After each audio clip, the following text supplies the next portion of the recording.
Hello, class. Today we begin a new topic, population dynamics. This is the study of how populations, groups of organisms of the same species, grow, shrink, and interact with their environment. Let's use the following scenario to understand the concepts. In an ecosystem, you have the giraffes declining in number. What is causing this, and what needs to be done? Can you carry out the calculations associated with the scenario? The birth and death rates. We will revisit them shortly. A population is defined as the total number of organisms of the same species in a specific area. For instance, a herd of giraffes in a savanna is one population. Populations are not just numbers.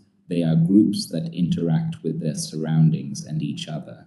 Populations can become isolated due to geographical factors like rivers or mountains, or due to differences in topography, such as elevation.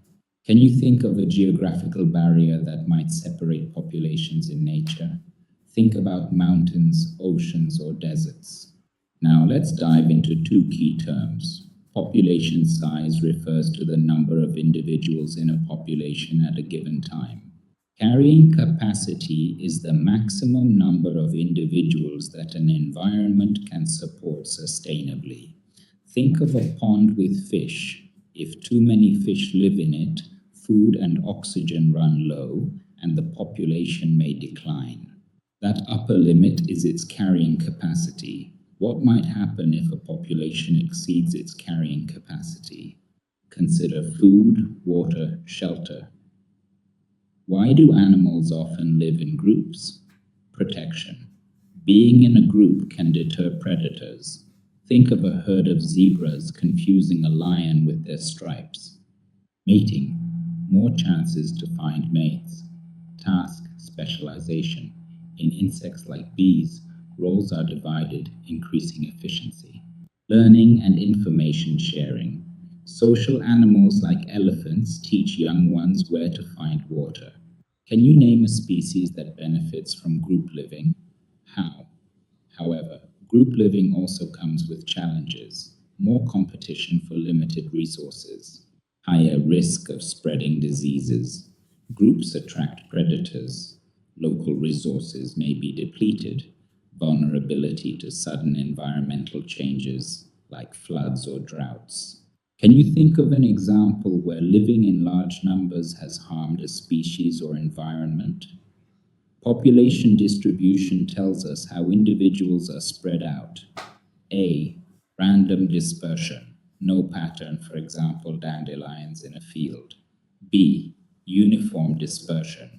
Even spacing, often due to competition. C. Clumped dispersion. Individuals grouped together. Fish schools, often for protection or due to resource availability. Which type of dispersion do humans tend to follow? Why? Population growth is the change in the number of individuals over time. Think of population size as a snapshot, while population growth is a video showing changes over time. Why is it important for scientists to monitor both population size and growth? Finally, population dynamics is the study of how and why populations change in size. A key measure is population density, which is population density. This helps ecologists understand how crowded an environment is. Why might a high population density be a concern in a city or a natural habitat? Think disease spread, competition, and stress on resources. Back to our question. Let's start by calculating the giraffe population growth rate. The formula is simple. We get the growth rate by subtracting death rate from birth rate. Here we're told birth rate is 5%, death rate is 8%. So growth rate is 5% minus 8%, giving us negative 3%. That negative sign is key. This tells us the population is shrinking by 3% per year. That's a net loss, which aligns with the observation of decline from 1/500 to 1/200 individuals. This isn't just a number. This represents real stress in a population that was previously stable. Now let's explore how competition with cattle affects the giraffes. Think about population distribution, how individuals are spaced out in a habitat. If cattle are competing for the same food sources, acacia trees, shrubs, even watering holes, giraffes might get pushed into less ideal areas, leading to uneven distribution. That increases stress, lowers reproductive success, and can fragment the population, making it harder for individuals to find mates or suitable feeding grounds.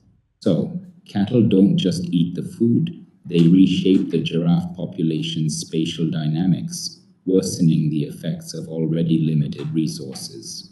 Let's link this to carrying capacity, the maximum population an environment can sustainably support. Two big stressors are at play here. Extended dry seasons reduce water and vegetation, directly lowering food availability. Disease spreads faster in stressed or denser populations and weakens individuals. These reduce the carrying capacity of the habitat. Even if the land once supported 1/500 giraffes, it might now only support 1/200 or fewer due to reduced resource availability and increased mortality from disease. Now let's assess a proposed solution, a water management scheme to buffer the dry season's impact. Potential benefits: improves water availability for giraffes and vegetation, helping restore carrying capacity. Reduces migration pressure and concentrates giraffes in better areas, improving mating and survival. It may reduce human-wildlife conflict, especially if cattle have their own water sources. Challenges: it could attract more cattle into the same areas, increasing competition. Infrastructure development may fragment habitats or disturb the ecosystem balance. If not managed well, water points could become disease hotspots due to the congregation of animals. So, while this intervention has strong potential, it must be carefully planned, ideally incorporating ecological monitoring and community involvement.